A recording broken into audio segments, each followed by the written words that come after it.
वर्दी पर पत्थर बरसाओ और हफ्ते भर में जमानत पाओ। जी हां, आज सुदर्शन एक्सक्लूसिव में हम बात तुर्कमान गेट विवाद की कर रहे हैं। आज सवाल सिर्फ उबैदुल्ला नाम के एक पत्थरबाज, एक आरोपी की जमानत का नहीं है। आज सवाल वर्दी की इज्जत, कानून के डर और देश की आंतरिक सुरक्षा का है।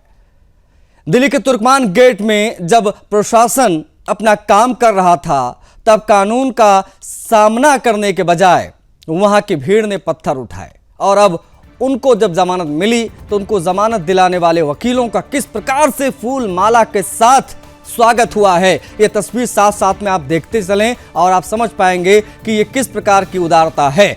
पुलिस और पैरामिलिट्री पर हमला हुआ था। उस समय सरकारी संपत्ति को नुकसान पहुंचा सो अलग, कई पुलिस के जवान घायल हुए, जान भी किसी की जा सकती थी, ये सिचुएशन थी वहां पर।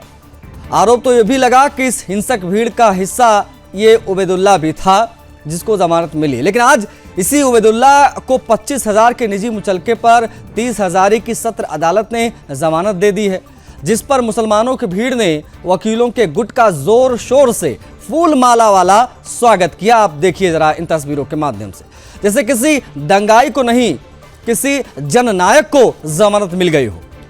अब सवाल सीधा है, क्या पुलिस पर पत्थरबाजी अब मामूली अपराध माना जाना चाहिए या माना जाता है? क्या वर्दी पर हमला करने वालों के लिए कानून इतना नरम हो गया है, इतनी ज्यादा उदारता दिखा रहा है?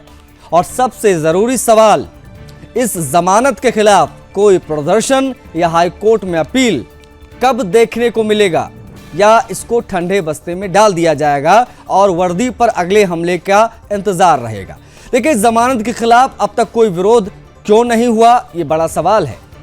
दिल्ली पुलिस या सरकार हाईकोर्ट में अपील कब करेगी, या फिर ये मान लिया गया है, ये मान लिया जाए कि दंगा करो, वीडियो में दिखो और कुछ दिनों में बाहर आ जाओ?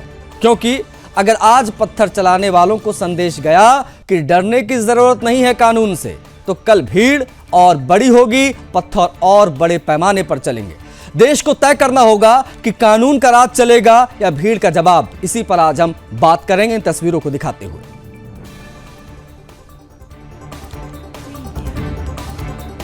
ये देखिए जरा तस्वीरें देखिए, ये वो अधिवक्ता है, ये वकील है जिन्होंने छुड़वाया इसको, उबैदुल्ला को।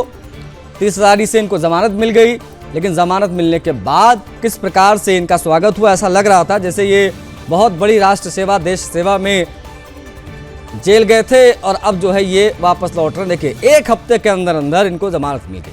अब किस प्रकार से, क्या ये कानून की प्रक्रिया है, ये भी समझने वाली बात होगी।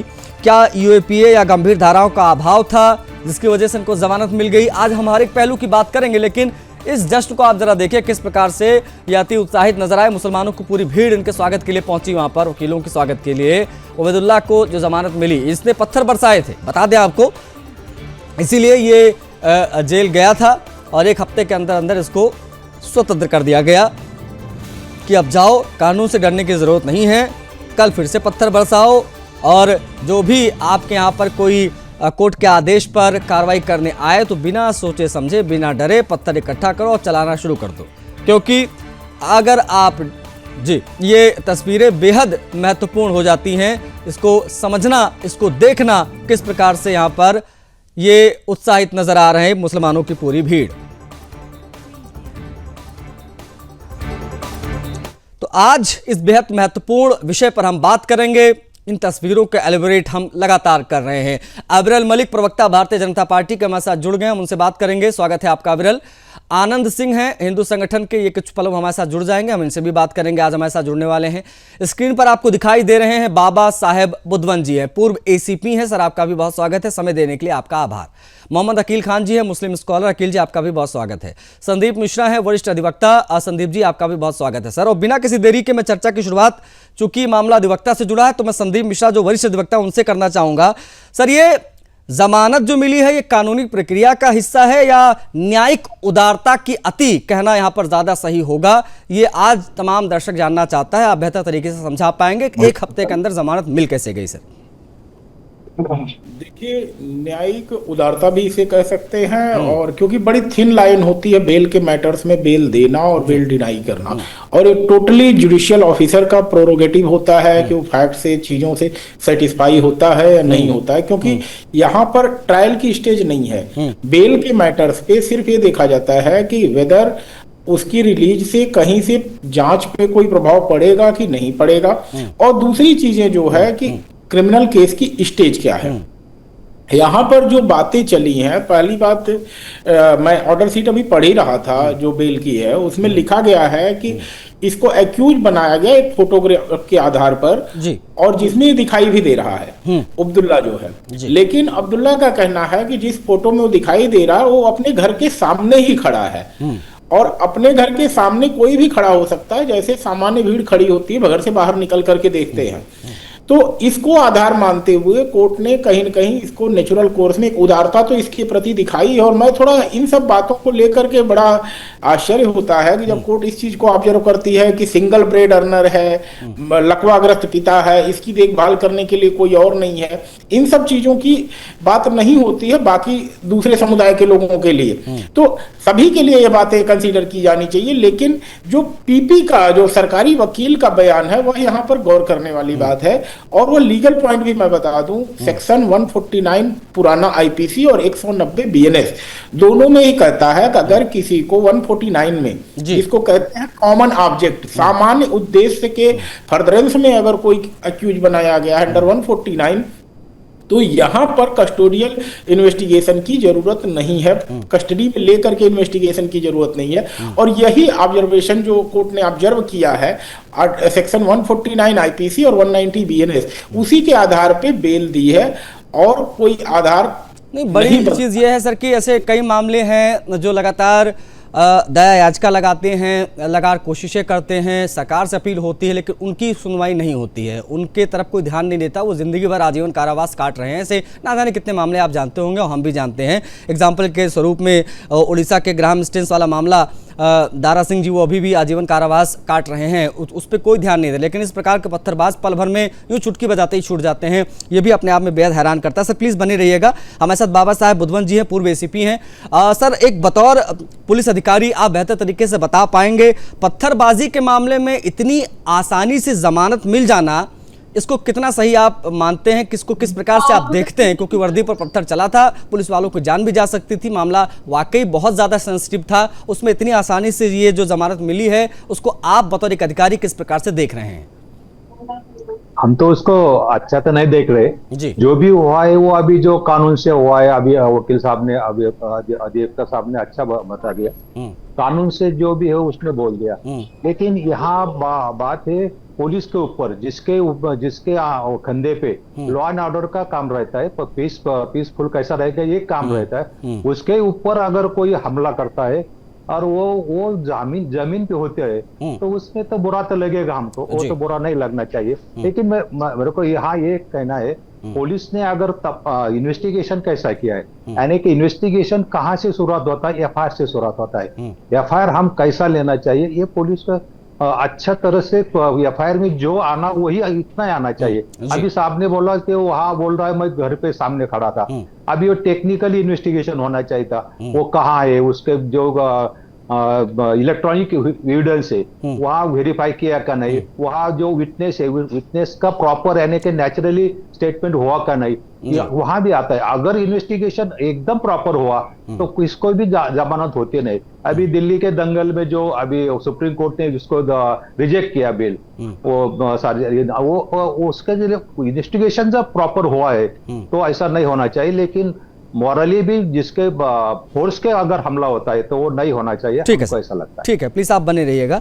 भारतीय जनता पार्टी के प्रवक्ता है हमारे साथ हैं अविरल मलिक, हम उनसे भी बात करेंगे। अविरल, पत्थरबाजी जैसे संगीन मामलों में इतनी आसानी से जमानत मिलना, आपको नहीं लगता कि ये कानून के डर को खत्म करने जैसा है, इन पत्थरबाजों को और बल मिलने जैसा है? अविरल जी नहीं, मैं खुद भी लीगल बैकग्राउंड से बिलोंग करता हूं और उसके साथ साथ जहां तक विषय जुडिशरी का निश्चित रूप से हम सम्मान करते हैं, लेकिन सवाल निश्चित रूप से बनता है जहां तक विषय एक तरीके से पत्थरबाजों के एक तरीके से उन्हें इतनी रियायत मिलती है, तो निश्चित रूप से गंभीर विषय है, इसमें किसी रूप में दो राय नहीं है और पत्थरबाजों को किसी रूप में नहीं बख्शा जाना चाहिए। और उस व्यक्ति ने अगर वर्दीधारी पे पत्थर चलाने का काम किया है तो बहुत ही दुखद है, बहुत ही शर्मनाक है, निंदनीय है और कड़े शब्दों में ऐसे व्यक्ति की निंदा होनी चाहिए और सजा मिलनी चाहिए और किसी रूप में ये बख्शने योग्य तो है ही नहीं, ये बिल्कुल स्पष्ट है। और जहां तक विषय एक तरीके से न्यायपालिका का, तो निश्चित रूप से न्यायपालिका भी इस चीज पर मंथन करेगी कि आखिर इस प्रकार के लोगों को क्यों इतनी रियायत दी जाती है। न्यायपालिका भी इस विषय पर ध्यान देगी, हम सबकी ऐसी निश्चित रूप से उम्मीद है। ठीक है, ओके, आप बने रहिएगा। विरल, हमारे साथ अकील जी हैं, मोहम्मद अकील खान, मुस्लिम स्कॉलर। अकील जी, क्या पुलिस पर पत्थरबाजी को किसी भी सूरत में सही ठहराया जा सकता है क्या, जो हुआ वहां पर? उसके बाद में अब जमानत और जिसकी हम बात करें उस पर भी आपका कमेंट महत्वपूर्ण होगा। अकील जी।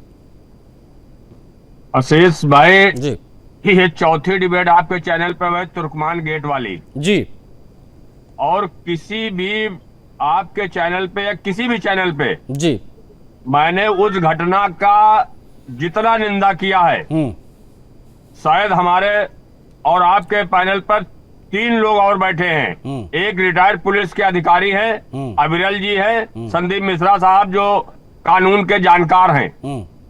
मैंने कंटिन्यू इस चीज का विरोध किया कि जिस तरीके से पुलिस प्रशासन या पुलिस कर्मचारियों पर पत्थरबाजी की गई, निहायत तो निंदनीय था।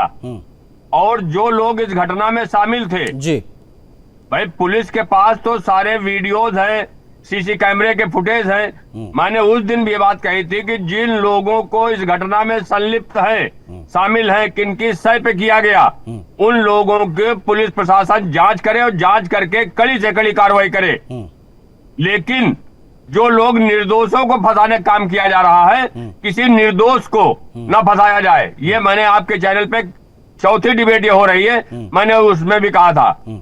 अब आप आ जाइए, अभी वरिष्ठ अधिवक्ता संदीप मिश्रा साहब कह रहे थे, भाई आप तो लॉयर हैं, आप तो कानून के जानकार हैं। न्यायपालिका में हर एक इंसान को इस अधिकार है कि अपनी जमानत लेना, और न्यायपालिका ने कोई साक्ष्य के आधार पे दिया होगा जमानत, ऐसे तो नहीं दे दिया। और लेकिन मैं इसके साथ साथ में तमाम ऐसे घटनाएं हुई हैं आशीष भाई, जिन घटनाओं में आप फूलमालाओं का जिक्र कर रहे हैं। अभी एक घटना आपको याद दिलाऊंगा, इंस्पेक्टर सुबोध कुमार सिंह साहब कि किस तरीके से इन दंगाइयों ने पीट पीट करके हत्या की थी। उसके बाद आगरा में किस तरीके से जवान के ऊपर पीट पीट करके पीटा गया था। और उसके बाद अभी रामपुर के अंदर एक बजरंग दल का पदाधिकारी जाकर के थाने के अंदर किस तरीके पुलिस के सामने किस तरीके थाने में आग लगाने की बात करता है। और उसके बाद 2 दिन कल की घटना है, रामेपुर के अंदर एक सीओ साहब है, उनसे वही ठीक है, जो है पदाधिकारी किस तरीके की बात कर रहा है। ओके, ठीक है, इन सब चीजों पे सरकार की जिम्मेदारी। ठीक है जी, मैं लौटूंगा, संदीप मिश्रा जी से बात करेंगे। संदीप मिश्रा जी, क्या आपको लगता है कि इन्वेस्टिगेशन उस प्रकार से नहीं हुई, एक ये कारण, या आपको लगता है कि यूएपीए या गंभीर धाराओं का अभाव जमानत की वजह बना, और अब यहाँ से अन्य विकल्प क्या बचते हैं अगर इसके खिलाफ कोई अपील या आपत्ति या कुछ भी करना हो तो? इन दोनों पर आपका जवाब चाहूंगा संदीप जी। देखिए, स्टेट के पास तो विकल्प है कि इस बेल के खिलाफ ऊंचे मतलब हाईकोर्ट का दरवाजा खटखटा सके, लेकिन बात यह है कि ऐसे मामलों में जहां पर डायरेक्ट इन्वॉल्वमेंट का एफआईआर में नहीं है, एफआईआर में कहीं इस एक्यूज का जिक्र नहीं है, पहली बात। दूसरी बात जो हुई है 149 लगाया गया है। 149 एसीपी साहब इस बात को जान रहे हैं कि कस्टोडियल इन्वेस्टिगेशन की इसमें कोई जरूरत नहीं है, जहां पर केवल अपीयरेंस आपको एक्यूज साबित कर देती है। तो यहां पर बात आ रही है कि रोल क्या है अगले का, और मैंने अपने ओपनिंग रिमार्क में ही कहा कि जुडिशियल ऑफिसर का प्रोरोगेटिव होता है कि वो उससे सेटिस्फाई होता है कि नहीं होता है। तो इस मामले में जज साहब अगर सेटिस्फाई हुए हैं तो यह उनका विचार है, मैं कहीं से नहीं कह रहा हूं। लेकिन हमारे मित्र जो इस बात को कह रहे हैं, अकील खान साहब, अंतिम में वो इधर उधर की बातें घुमा रहे हैं, तो इसका मतलब क्या है कि आप निंदा भी कर रहे हैं तुर्कमान गेट पर हुई हिंसा का और दूसरे जगह की हिंसा बता रहे हैं। तो मतलब एक जगह की हिंसा दूसरे जगह की हिंसा को जस्टिफाई नहीं कर देती है। तो आप अगर किसी चीज की निंदा कर रहे हैं तो स्पष्ट शब्दों में करिए, ना कि इधर उधर की बातें घुमा करके 10 जगह की बजरंग दल की और XYZ की घटना का जिक्र करके जो है आप उस चीज को कहिए। लेकिन यहां पर क्या है, कहीं न कहीं जो आप सवाल उठा रहे हैं वो बिल्कुल सही है कि जांच एजेंसियों की तरफ से लापरवाही हुई है। अदरवाइज अगर UAPA के सेक्शन लगे होते तो निश्चित ही अदालत का रुख दूसरा होता, और क्योंकि 149 लगा है इसीलिए अदालत ने इनको जमानत दी है और कोई आधार नहीं बनता है। क्या हाईकोर्ट में अगर अपील की जाए तो ये जमानत टिक पाएगी या इसे रद्द भी किया जा सकता है वहां से? Sandeep ji. Unless and until there is a substantial evidence, substantial participation of this accused is involved or found in the investigation, जब तक कि इनका कोई रोल नहीं पाया जाएगा तब तक नहीं माना जा सकता है, क्योंकि 149 एक कमजोर धारा है जिसमें आप कहीं दूर खड़े तो भी आपको एक्यूज बनाया जा सकता है। अकील जी की तरह आवाज दीजिए। अकील जी कुछ बोलना चाह रहे हैं आपकी बात पे। संदीप जी, अकील जी का ऑडियो दीजिए। अकील जी। मैं सर सिर्फ यही बात मैं कहना चाह रहा हूं जो हमारे संदीप मिश्रा साहब कह रहे हैं कि ये पुलिस की विवेचना का कार्य है। अगर ये दोषी हैं, भाई आप किसी को आरोपी साबित करने, पुलिस प्रशासन ने उनको अरेस्ट किया था, कोर्ट के अंदर साक्ष्य को दिए गए होंगे कि वो थे, पत्थरबाजी में नहीं थे, तो ये न्यायपालिका का काम है ना। अगर आप होते तो आप क्या करते? संदीप मिश्रा साहब, मैं यही कह रहा हूं जो दोषी हैं वो बचने न चाहिए और निर्दोष को कोई प्रताड़ना नहीं की जानी चाहिए। मेरा सिर्फ इतना कहना है। अकील जी वो जो वही दोषी हैं उन्हें बख्शा नहीं जाना चाहिए। ठीक, लेकिन वो ये कह रहे हैं कि एक जगह के मामले का आप उस पर एक्सप्लेन करते हो, उस पर टिप्पणी करते हो, दूसरे मामले को इसमें शामिल कर रहे हैं, इसकी क्या आवश्यकता है? आप निंदा करना तो सही से करिए, एक मामला नहीं, एक मामले के आड़ में दूसरे मामले को बताकर उसको जस्टिफाई नहीं किया जा सकता ना। अकील जी, अभी जिस विषय पर बात हो रही है, ये जो आपने कहा इन्हीं के संजीव मिश्रा साहब के ही साथी बराती जिन्होंने जब बेल कराई है, संजीव मिश्रा साहब के भी दो साथी हैं। आखिर कोई अधिवक्ता नहीं तो बेल कराई है ना, तो आखिर ये तो आपकी जिम्मेदारी है ना। कुछ साक्ष्य पेश किए गए होंगे ना। आपने फूलमालाओं की बात करी, फूलमाला प्रदेश के अंदर तमाम बलात्कारी अत्याचारी वो जब जेल से छूटते हैं तो कैसे उनका फूलमालाओं से स्वागत किया जाता है, मिठाई बांटी जाती है। मैं वहां नहीं जाना चाह रहा हूं। ये वाली जो प्रथा है वो वाकई गलत है। अभी चार देशद्रोहियों को जमानत मिली। अकील खान साहब, पुलिस वालों पे हमला करने वालों का आप स्वागत करेंगे क्या फूलमाला लेकर के? इसी तरह अगर बलात्कारियों का स्वागत हो रहा है तो इसका मतलब देश के खिलाफ साजिश करने वालों को आप फूलमाला लेकर स्वागत करेंगे, देशद्रोह करने वालों को आप माला पहनाएंगे।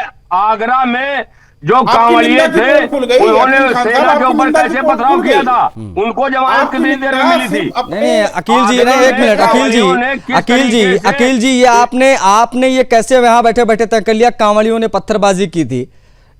अरे आप एक तरफा बात यहाँ मत करिए सर। नहीं ये एक्सेप्टेबल नहीं है कि इन्हें कांवड़ियों ने पत्थरबाजी की थी, कांवड़ियों ने किया क्या, कांवड़ियों ने, आप जज नहीं है, आप जज नहीं है ना अकील जी। ऊपर आपने नहीं देखा स्टेशन के ऊपर किस तरीके सेना के जवान के पिटाई कर रहे थे? मैं क्या कह रहा हूँ आपसे, मैं क्या कह रहा हूँ आपसे, वही वाली बात हो गई कि आप एक मामले को जस्टिफाई करने के लिए दूसरे को मत घसीटिए। इसमें बाबा साहब बुद्धवत जी हैं, बाबा साहब बुद्धवत जी, क्या ऐसे मामलों में सर? ओके अकील जी, मैं बाकी गेस्ट की तरफ भी बढ़ना चाहूंगा, प्लीज बने रहिएगा। सर मैं कह रहा हूँ जो दोषी है ओके ठीक है, लेकिन नहीं इस प्रकार से उनको जमानत मिल जाना ये कहीं ना कहीं इनका मन बढ़ाता है। कल ऐसे 10 पत्थरबाज और खड़े हो जाएंगे, पत्थर चलाएंगे, इनको कोई डर नहीं। इनको पता है, इनको बहुत अच्छे से पता है सर कि नहीं सुनिए ना, इनको बहुत अच्छे से पता है कि कानून से कबड्डी कैसे खेली जाती है। बड़े आसानी से तमाम ऐसे अधिवक्ता हैं जो उनकी मदद कर देते हैं और ये बाहर आते हैं, उसके बाद में उनका फूलमाला के साथ स्वागत होता है और पूरा महिमा मंडन किया जाता है, महिमा मंडन किया जाता है। अरे अब संदीप मिश्रा जी को छोड़िए, मैं बुद्धवत जी से बात करना चाहूंगा। बाबा साहब बुद्धवत जी हमारे साथ हैं।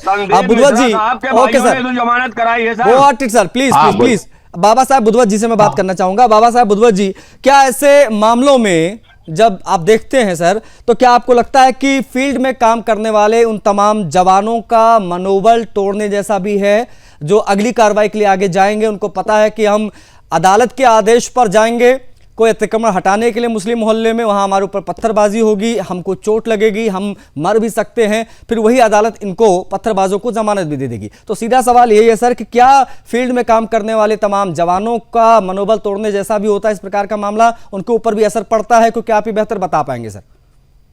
अरे आप सही बोल रहे हैं। अभी यहाँ जहाँ तरीके आप टीवी पर दिख रहे हैं, उनका जो स्वागत हुआ, हार माला उनको पहने रही है, ये तो बहुत गलत है।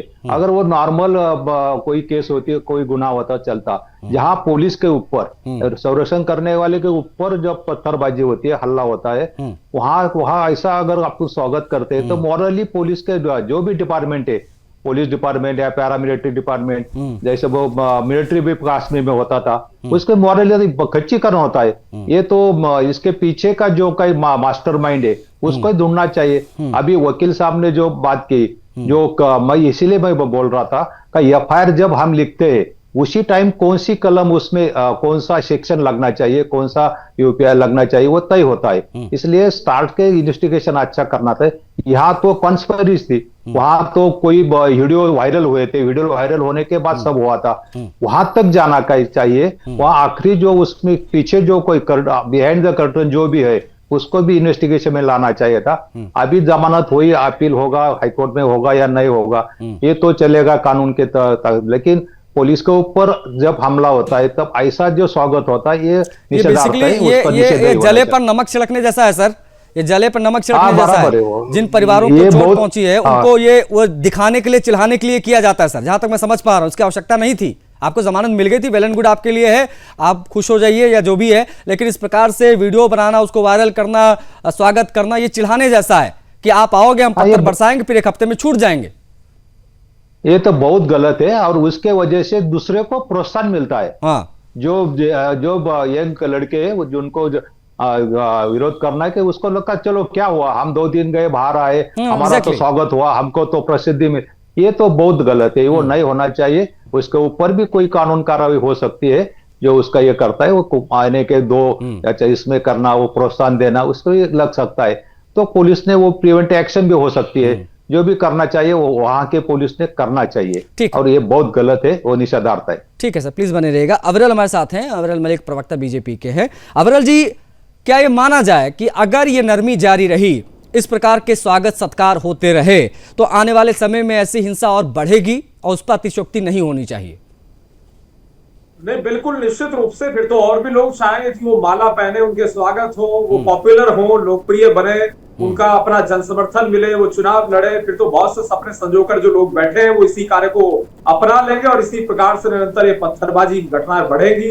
ये बहुत दुखद है, बहुत शर्मिंदगी का विषय है। मुझे अविरल याद आता है अभी हाल फिलहाल में दिल्ली दंगों के दौरान वो जो पोस्टर बॉय जिसको बना दिया गया, हाथ में ऐसे वो बंदूक लेकर ताने खड़ा था पुलिस वालों के सामने, जब उसको जमानत मिल गई तो फिर ये तो पत्थर लेके हाथ में खड़ा था।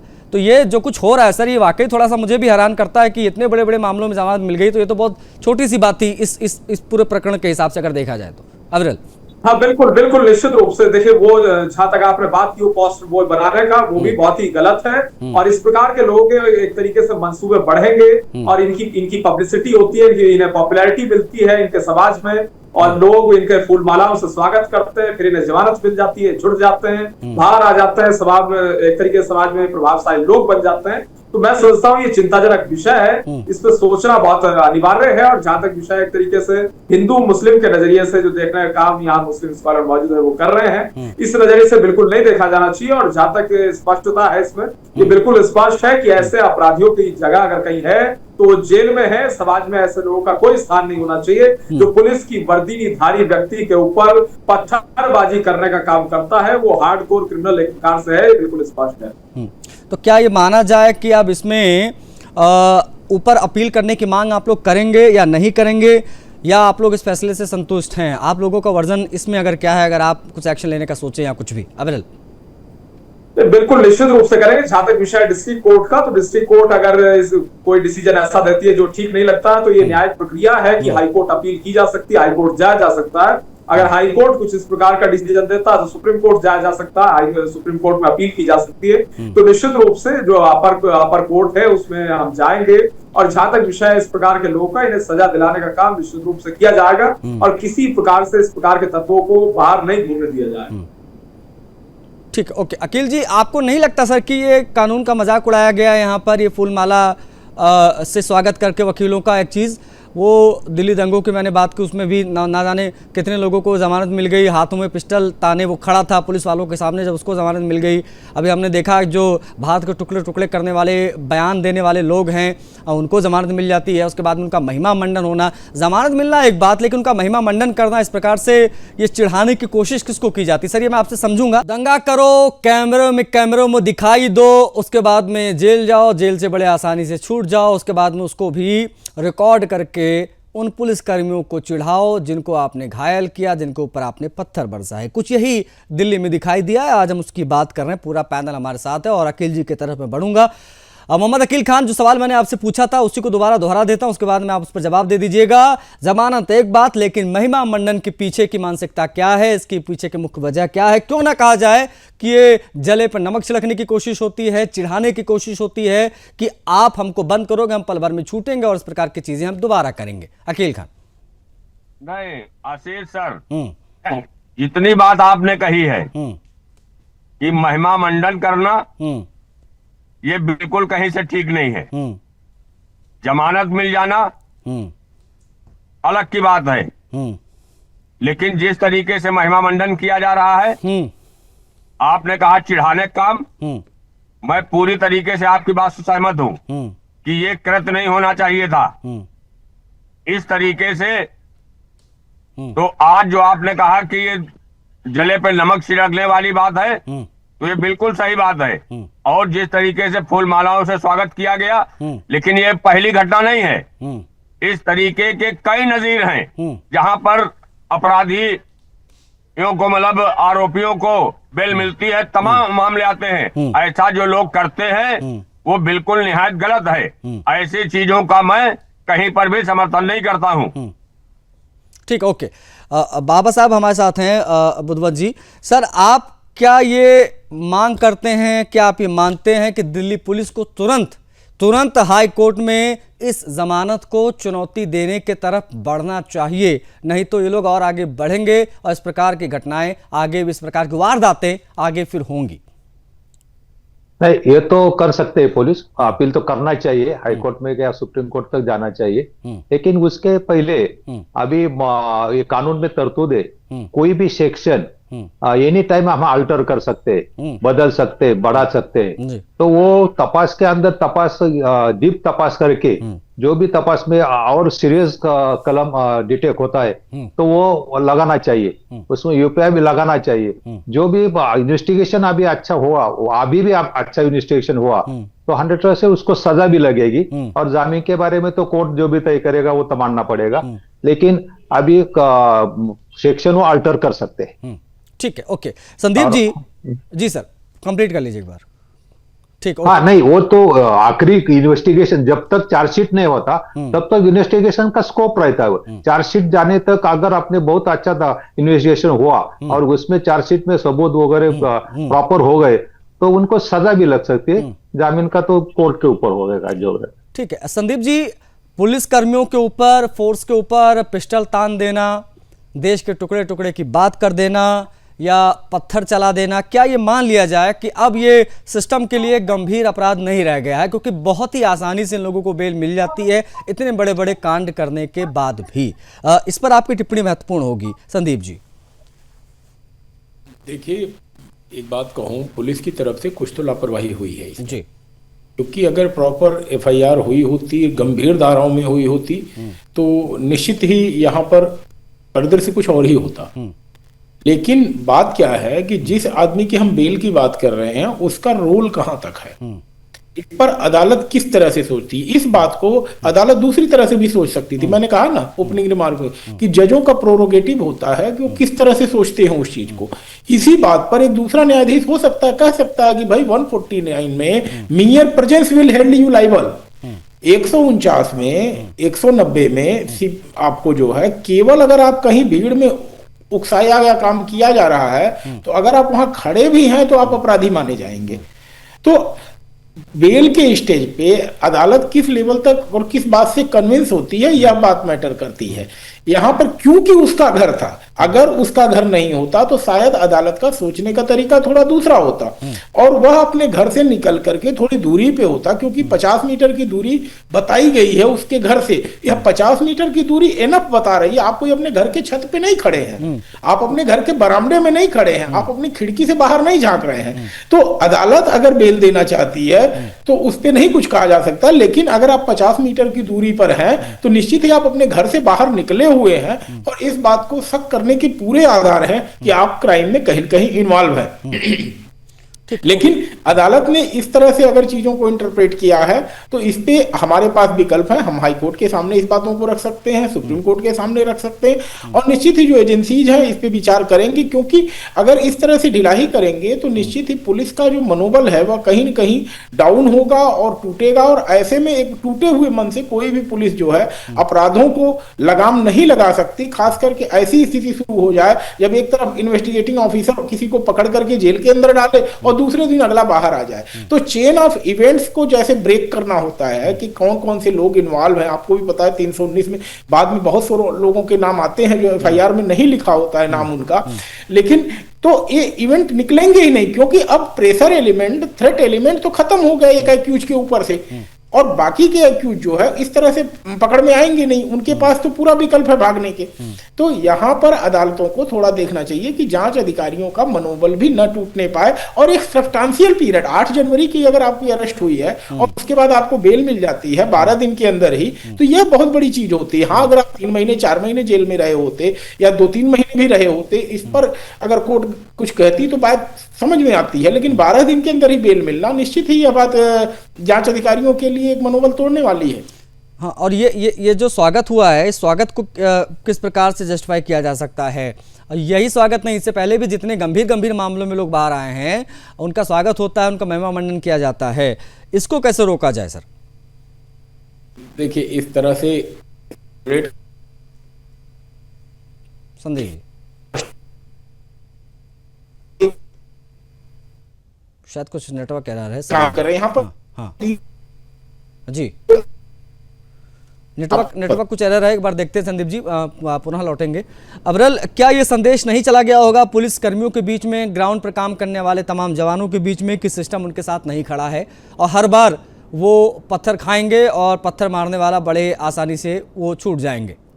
अबरल, बिल्कुल, ऐसे लोगों का तो मनोबल निश्चित रूप से बढ़ेगा जो अपराधी प्रवृत्ति के हैं और इस प्रकार की घटनाओं को निरंतर अंजाम देते हैं। और सवाल ये भी खड़ा होता है कि ये कौन लोग हैं जो गुलदस्ता देने का काम करते हैं और जो फूल मालाएं फैलाने का काम कर रहे हैं, स्वागत करने का काम कर रहे हैं। स्वागत ऐसा कर रहे हैं कि जैसे कोई मिनिस्टर आया हो या कोई एक तरीके से बहुत बड़ा क्रिकेटर आया हो या फिल्म इंडस्ट्री का कोई व्यक्ति आ गया हो या कोई देश का नाम रोशन करके विदेश में आया हो, इस प्रकार का जो स्वागत किया जा रहा है। तो मैं समझता हूँ ये तो बहुत ही दुखद है, शर्मनाक विषय है। और ये जो लोग हैं ये किस मेंटेलिटी के लोग हैं, इनकी क्या विचारधारा है और ये क्या चाहते हैं, सवाल तो ये भी निश्चित रूप से बनता है। और उसके साथ साथ जहां तक विषय है वर्दीधारियों के ऊपर हमला किया जाता है, ये तो बहुत ही गंभीर विषय है। ये तो अराजकता फैलाने का एक तरीके से कार्य है, बिल्कुल स्पष्ट है। और जहां तक विषय एक तरीके से मनोबल का, तो मनोबल इन लोगों का, अपराधियों का मनोबल बढ़ेगा और जो पुलिस वाले हैं, जो वर्दीधारी हैं, वो बेचारे निराश होंगे निश्चित रूप से कि सिस्टम इन्हीं के साथ है, अंतोगत्वा इन्हें जमानत मिल जाएगी, बाहर आ जाएंगे, फिर इसी प्रकार की हरकतों को अंजाम देंगे। ठीक है, ओके, मेरे पास समय इतना ही था। आप सभी जुड़े, आप सभी का बहुत आभार। संदीप जी, मोहम्मद अकील खान, बाबा साहब बुद्धवत जी, आनंद सिंह जी, जुड़ने वाले तो नहीं जुड़े, निवेश हमारे साथ अब्दुल मलिक भी जुड़े, आप सभी का बहुत आभार। लेकिन ये मामला वाकई बहुत गंभीर है। वकीलों का भव्य स्वागत होता है, उन वकीलों का जिन्होंने इन दंगाइयों को, इन पत्थरबाजों को जमानत दिलाया। अब सवाल यही है कि इस जमानत के खिलाफ प्रदर्शन कब होगा और कौन करेगा? क्या ऊपरी अदालत में इनकी जमानत के विरुद्ध कोई जाएगा या नहीं जाएगा? तमाम सवाल बेहद महत्वपूर्ण है, क्योंकि ये नमक पर मिर्च लगाने जैसा है और चुल्हाने जैसा है कि हम पत्थर बरसाएंगे और बहुत ही आसानी से जेल से छूटकर बाहर आ जाएंगे। चर्चा में इतना ही, मुझे आज्ञा दीजिए। जय हिंद।